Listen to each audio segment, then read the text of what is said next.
রূপপুর পারমাণবিক বিদ্যুৎ কেন্দ্র নিয়ে দারুণ একটা খবর।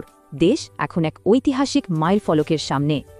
পদ্মার তীরে এই বিশাল কেন্দ্রটা দেশের পাওয়ার সেক্টরকে পুরোপুরি বদলে দিতে একদম তৈরি।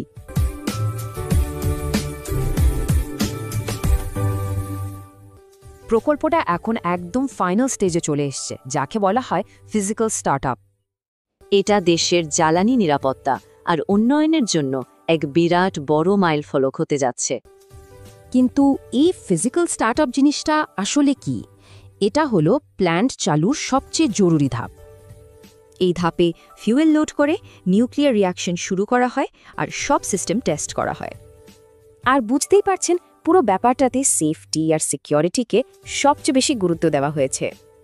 দেশের আর বিদেশের এক্সপার্ট টিম মিলে কেন্দ্রের প্রস্তুতি খুব কড়াভাবে পর্যবেক্ষণ করেছে। এর মধ্যে আন্তর্জাতিক মানে 3টা বড় অ্যাসেসমেন্টও কিন্তু সফলভাবে শেষ হয়েছে।